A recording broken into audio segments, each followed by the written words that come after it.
So hello mga kametal, isang magandang araw po sa inyong lahat at muli andito na naman si Bamski Vlog upang magbabahagi na naman sa inyo ng dagdag kaalaman at dagdag idea. Sa video na ito mga kametal ay gagawa tayo ng tutorial kung paano nga ba natin i-calculate yung back point ng ating 45 degree lateral Y. So ito yung ating 45 degree lateral Y. So matagal na akong nakagawa ng video na ito mga kametal.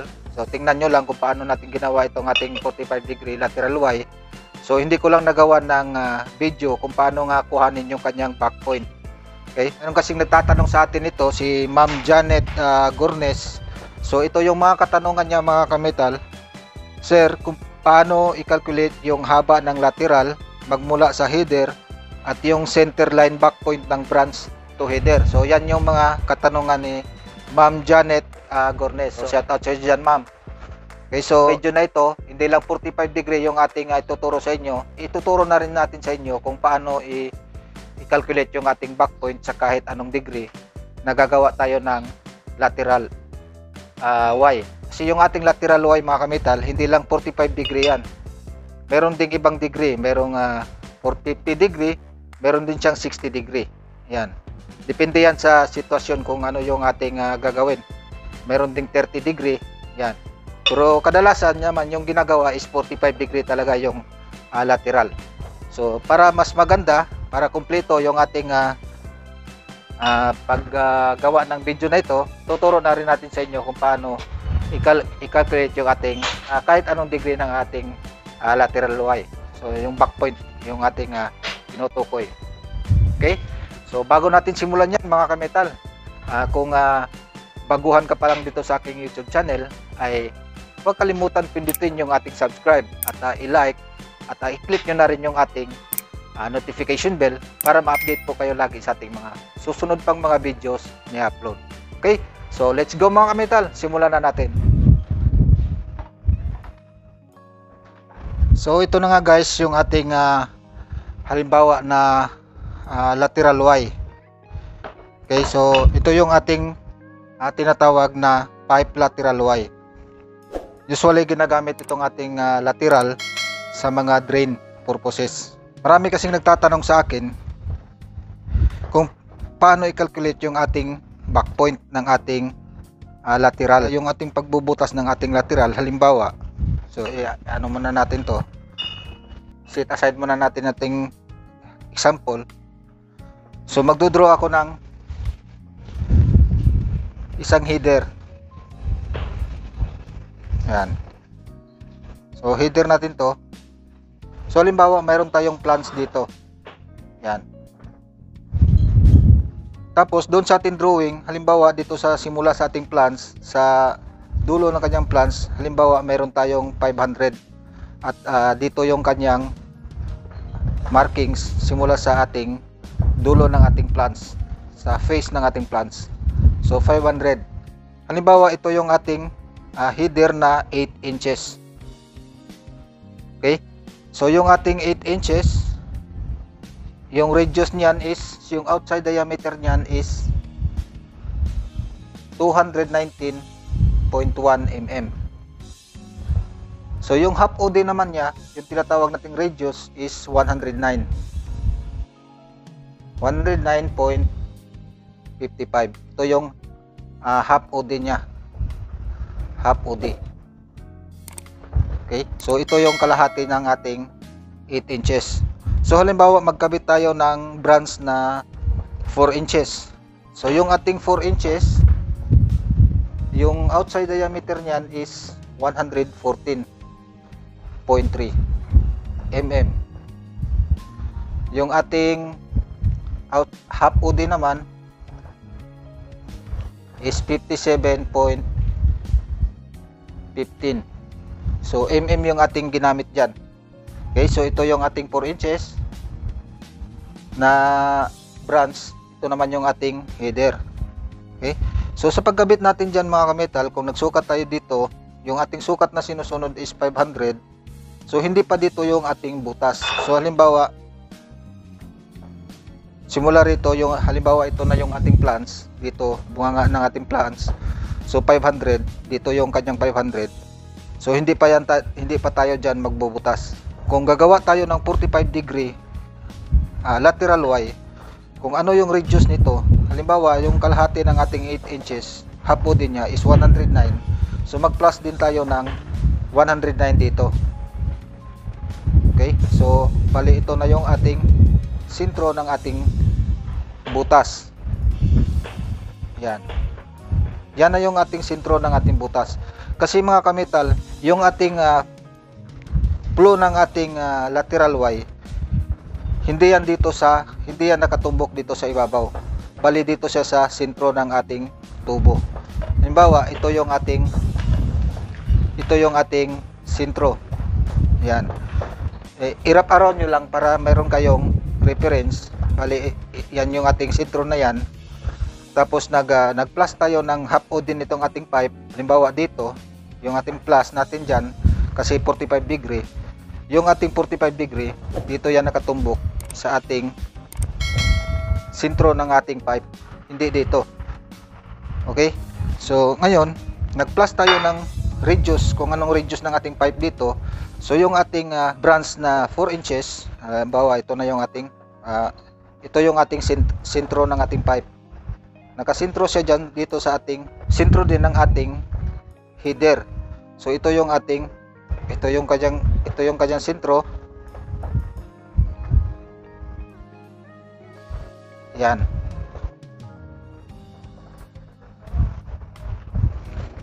So yung sentro ng ating branch nakasentro dito din sa sentro ng ating header. So yan yung tinatawag na back point. Bali ito yung pinaka-reference nyong 500. Nag-plus lang tayo ng radius. Okay? So yan yung 45 degree na unequal lateral. So ngayon, paano natin ma-pit up yan? Kasi dito mga kametal, halimbawa na markingan na natin yung kanyang sentro dito. Pag nilagay na natin yung ating branch, yan, halimbawa ganyan, ito yung ating sentro, ito yung ating sentro dito, ito. Pag nilagay na natin yan, hindi na natin makikita ang yung ating sentro doon. At wala tayong reference. So ang gagawin natin para masigurado natin mga kametal na nasa sentro yung ating branch, tumbok dito sa sentro ng ating header, ang gagawin natin, kuhanin din natin yung radius nitong ating branch. Okay? So yung radius ng ating branch, yung kalahati ng ating 4 inches is 57. So sukat tayo simula dito sa bunganga niya dito mga kametal. Kuha tayo dito kung anong radius ng ating 4 inches, halimbawa 57. Yan, kuha din tayo, sukat tayo simula rito 57.15, kasi yan yung radius ng ating 4 inches. Pagdating dito kung saan yung ating 57.15, i-eskwala natin yan. So makuha din natin yung radius ng ating 4 inches dito, kalahati ng ating 4 inches, 7.15 din, kasi 45 degree yung ating lateral. Okay, so ito 57.15 din siya. Okay, so balikan ito yan mga kametal, i-drawing ko para makita nyo ng maayos.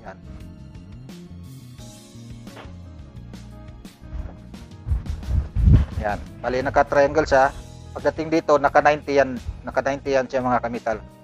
Yan, 57 dito, 0.15, 57.15 din dito. Yan. Nakuha nyo mga kametal. Bali itong area na ito yung ating kukuhanin. Yan, itong area na ito. Yan, para mayroon tayong reference kung saan natin ilalagay yung dulo ng ating lateral, para masigurado tayong nasa sentro yung ating direksyon papunta sa ating sentro ng ating header. Ngayon, dahil 45 degree yung ating lateral, yung 57.15 parehas lang sila dito at saka dito. Yan, 57.15 din yan. Bali dito, yung ating radius natin yan na 109.55. Yan. Simula yan dito sa ating reference dito. Nag-plus tayo ng 109.55. Okay? So, para makuha natin yung ating dimension dito, ito, simula naman sa sentro at saka dito, yung 57.15, i-multiply lang natin yan sa 1.414. Or, pwede natin yung i-multiply sa 57.15 square root of 2. Parehas lang yung answer niyan. Okay? So, yung answer niyan mga kametal, i-calculate nyo lang dyan, 80.8. Yan. So, ibig sabihin, ang ating measurement simula rito sa sentro ng ating lateral Y, tumbok dito, hanggang dito, kanyang measurement dyan is 80.8. So, mayroon na tayong given para makuha natin yung simula naman sa sentro hanggang dito.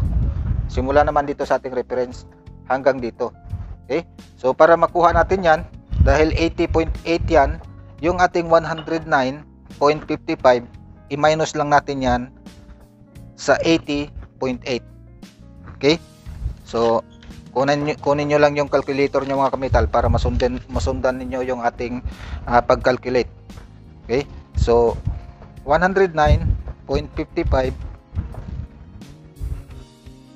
minus 80.8.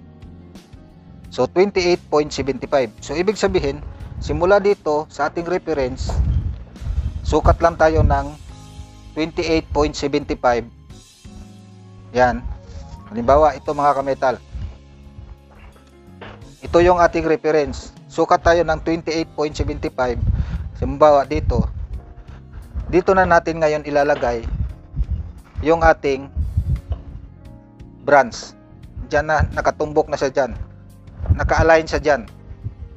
So, masisiguro na natin na yung ating sentro doon ay nakasentro talaga at nakatumbok yung ating direction ng ating 45 degree lateral sa ating header. Okay?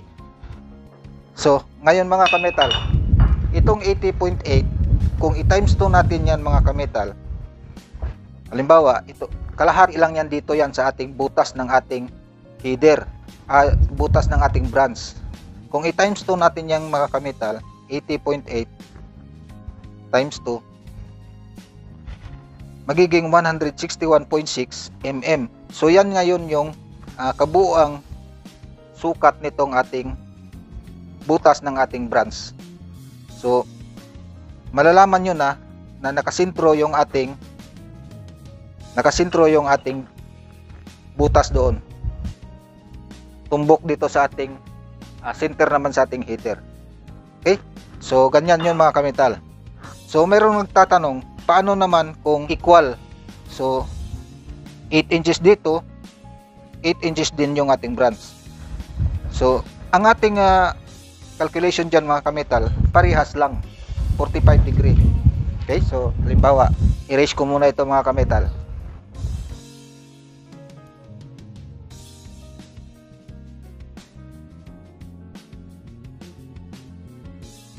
So halimbawa, ito ay 8 inches. Ito rin ay 8 inches din ito.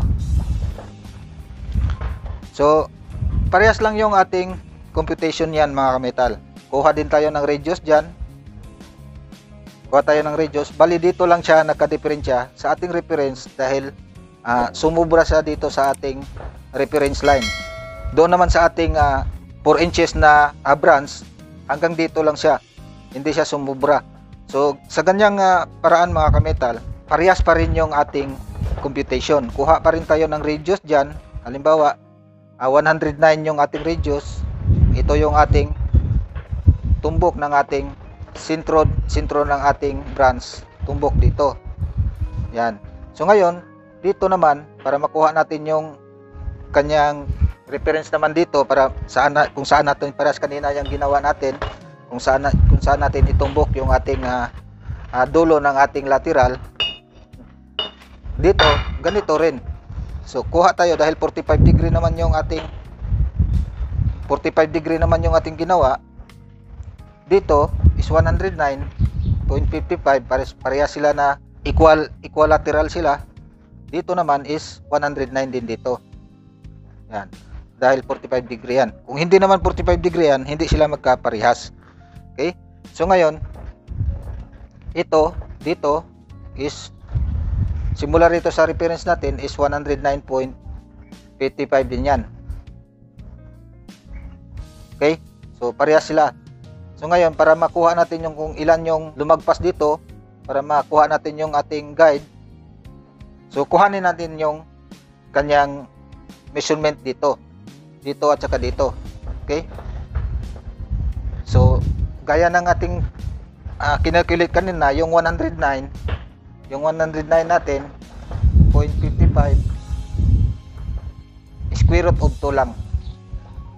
Yan. Parehas lang yan. Kung pwede rin ninyong i-multiply yan sa 1.414. So kung i-total natin yan mga kametal, yung answer niyan is 155. Okay? So yung ating simula sa reference natin papunta dito is 109 lang. So yung ating 155 i-minus natin dito sa 109.55 para makuha natin yon kung ilan yung inatras niya dito. Okay? So 155 minus 109.55. Yan. So 45.45. So simula naman dito sa ating reference, atras kayo ng 45.5. Okay? So halimbawa, ito yung ating reference kanina, umabanti tayo, nag-plus tayo. Ngayon naman nag-minus naman tayo. So atras tayo ng 45.5. Yan, halimbawa ito 45.5. So yan na yung kanyang yan na yung ating, diyan na yung marking niya para itumbok natin yung ating lateral. So yan. Kasi pagka equal yan mga kametal, lalagpas siya dito sa ating reference. Okay? So yung 155 na yan, yan yung kalahati ng ating butas ng ating branch. Yan. Yan yung kalahati. Pag i-times 2 natin yan, 310 mm, yan na yung buong sukat ng kanyang butas. Okay? So lalo na pagka malaki yung ating gagawin, hindi na natin masiguro kung nakasentro yung ating markings doon sa ating branch. Okay? So mas maganda na mayroon tayong gagawing calculation para magkaroon po tayo ng guide. Halimbawa ng ganyan, dito na lang natin itutumbok doon sa ating marking. So nakakasiguro tayo na nakasentro yung ating markings doon at hindi tayo magkakamali sa ating butas. Okay? So mayroon din nagtatanong kung paano naman kung sa ibang degree naman yung ating lateral. Kasi ito 45. So paano naman kung ibang degree? Kasi yung mga degree ng ating mga lateral mga kametal ay iba-iba yon. Mayroong 45, mayroong 50, mayroong 60 degree. Yan, depende sa sitwasyon kung ano yung degree na ating susundin. Okay, so halimbawa gagawa tayo ng 60 degree na equal. So ganun pa rin yung ating reference, nandito pa rin. So depende yan mga kametal kung ano yung dimension na nakalagay sa inyong drawing. So depende rin yan. So halimbawa parehas lang 500 simula rito. So nagkabit tayo ng equal pa rin. So 8 inches yung kanyang branch pero nasa 60 degree na siya. Okay? So ito yung ating sentro.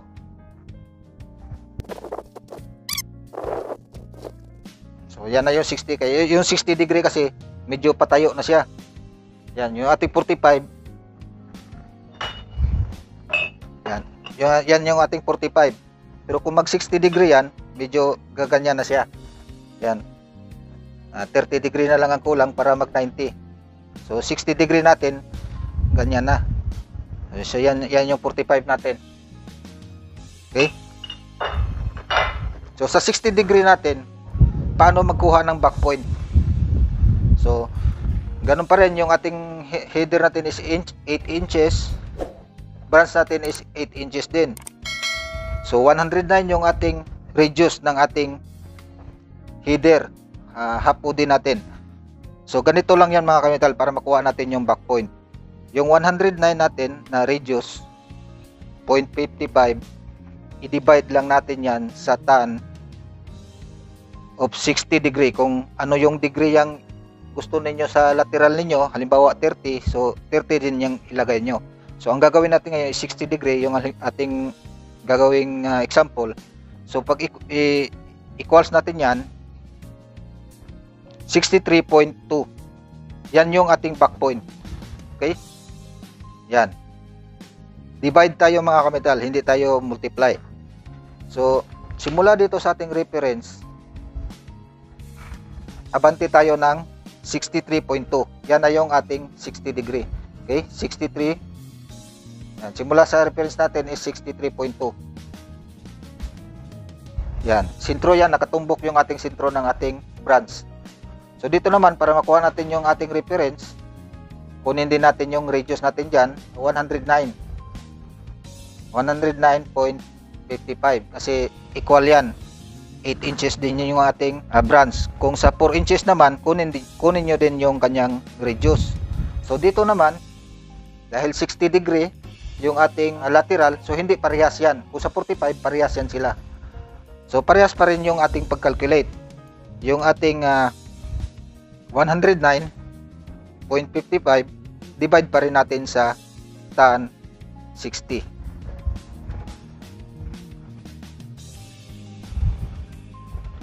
Yan. So sa makatuwid mga kakamital, kung ano yung kanyang degree dito, kung ano yung back point na kinuha natin dito, simula rito sa reference papunta sa ating back point, ganon din yung ating sukat dito. Yan, sa 60 degree yan. Kung sa 30 degree naman, iba yung kanyang sukat dito. So depende yan sa degree mga kamital. Okay, so mayroon na tayong given na numbers dito, pwede na natin makuha yung kanyang sukat dito. Okay? Para makuha natin yan, gamit lang tayo ng Pythagorean theorem, yung a squared plus b squared equals square root of c squared. Okay? So i-direct na lang natin yan mga kamital. Pwede yang i-direct ganito. Yan, square root 109.55 squared plus 63.2 squared. So equals 126.47 or 0.5, 126.5. Okay? So dito, halimbawa, yung dito niya 63.2, 109.55, dito naman 126.5. So mm yan mga kametal ha. So dahil dito simula dito sa ating reference papunta dito sa ating back point is 63.2, yung 126.5 i-minus natin yung 63.2 para makuha naman natin yung kung ilan yung i-atras niya dito. Okay? Para mayroon na tayong reference sa paglagay ng ating branch. Okay? So i-minus natin, so 126.5 minus natin sa 63.2. So 63.27 or 63.3. Okay? So dito sa ating sentro reference, atras tayo ng 63.3. Okay? So yan na yung ating guide para sa paglagay ng ating lateral. Halimbawa dito, ito yung ating reference. Sukat tayo ng 63.3. Dito na natin ilagay yung ating dulo ng ating lateral. Yan. Meron tayo lagi na markings para sa paglagay ng ating lateral para makasiguro tayo na nasa sentro yung ating markings sa gitna, butas. So yung 126.5, kung i-times 2 natin yan, yan na yung butas, kabuuang butas ng kanyang lateral sa 60 degree. Okay? So napakasimple lang mga kamital. So kahit unequal one yan mga kamital, halimbawa 4 inches at 60 degree, ganyan pa rin yung ating calculation. Sa degree naman, kahit anong degree, kahit 30 degree or 50 degree, parehas lang yung calculation natin mga kamital sa paggawa ng ating 60 degree lateral Y or kahit sa 45 degree. Okay? So yun lang mga kamital. I hope meron kayong nakukuhang aral dito sa ating video na ito. At kung meron kayong mga katanungan mga kamital, pwede po kayong mag-comment doon sa ating comment box. Regarding naman dito, meron na tayong ginawang video dito. Ito hindi ko na kinalculate ito dahil maliit naman ito, 2 inches lang. Kahit sa 4 inches mga kamital, pwede pa rin kayong gumawa na hindi na mag-calculate. So meron na tayong video nyan at ilalagay ko na lang dyan sa description box natin para mapanood nyo rin pagkatapos ng video na ito. Doon sa nagtatanong pala kung gaano kahaba yung ating ilalagay na branch dyan. So dito kasi sa amin, pag meron kaming sinusunod na drawing, yun ang susundin namin. Okay? So, halimbawa, sentro kasi yan, magsisimula hanggang dito kung kailan siya, halimbawa 12 inches, so yun ang aming susundin. Pero kung wala namang binigay na dimension, so tansyahin nyo na lang na hindi siya mahirap i-welding yung position niya. At saka kung meron kayong ilalagay na plans dyan sa kanyang lateral, so tansya nyo lang na hindi mahihirapan yung pag-welding at saka pagpasok ng bolt. So yun lang. So dito talaga yung ating mga ready-made na mga lateral, so meron talaga mga standard yon na mga sukat. Pero dito sa atin, halimbawa kung mayroon na siyang linya na pipe, halimbawa ito nakalinya na siya at lagyan na lang natin siya ng lateral. So hindi na natin yan nilalagyan ng standard. Kung ano lang yung sukat na binigay sa atin, yun lang yung ating ibibigay na sukat. Kung wala naman, tansyahin na lang natin kung ilan yung sukat na ating ibibigay na hindi naman siya mahirap siyang i-welding. At kung mayroon naman mga fittings ilagay dyan, so itansya na lang natin, ilayo lang natin. So yun lang mga kamital.